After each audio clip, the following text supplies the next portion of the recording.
আসসালামু আলাইকুম। আজকে আমার আনন্দের একটা দিন। আমি খামারের জন্য গত 2 দিন আগে আপনারা দেখছেন যে প্রেগনেন্ট গাভীটা কিনছিলাম, সেই গাভীটা বাড়িতে নিয়ে আসার 1 দিন পর বাচ্চা দিয়েছে।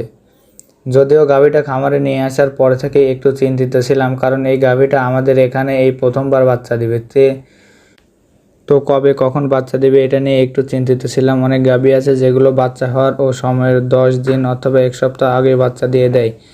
আবার অনেক গাভী আছে বাচ্চা হওয়ার একদম শেষ সময় গিয়ে বাচ্চা দেয়। তো আলহামদুলিল্লাহ আমাদের এই গাভীটা আমাদের খামারে একটু আগে বাচ্চা দিয়েছে। তো আমি যে ভাইয়ের থেকে এই গাভীটা কিনছিলাম তার বাড়িতে প্রথমে এই গাভীটা একটা ষাঁড় বাচ্চা দিছিল।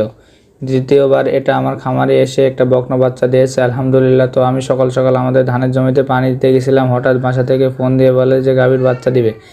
তো আমি সাথে সাথে বাসায় ফোন দিয়ে ডাক্তারকে আসতে বলি, যেন আমার পরবর্তীতে কোনো সমস্যার সম্মুখীন না হতে হয়। তো আমি বাসায় পৌঁছানোর আগেই আমার আব্বা ও যে ডাক্তারকে আমি আসতে বলছিলাম তারা দুজনে মিলে গাভীর বাচ্চা হওয়ানোর কাজটা সম্পন্ন করে ফেলে। তো আমি সাথে সাথে পানি দেওয়া বন্ধ করে বাসায় চলে আসি। এসে দেখি আলহামদুলিল্লাহ আমার নতুন গাভীটা একটা বকনা বাচ্চা দিয়েছে। তো বাচ্চা হওয়ার আধা ঘন্টা বা 1 ঘন্টার মধ্যে গাভীর বাচ্চাকে মায়ের গাঁজা দুধ অর্থাৎ শাল দুধ খাওয়াতে হয়। এতে বাচ্চা বেড়ে ওঠে এবং পরবর্তীতে বাছুরের রোগ প্রতিরোধ ক্ষমতাকে অনেক বৃদ্ধি করে।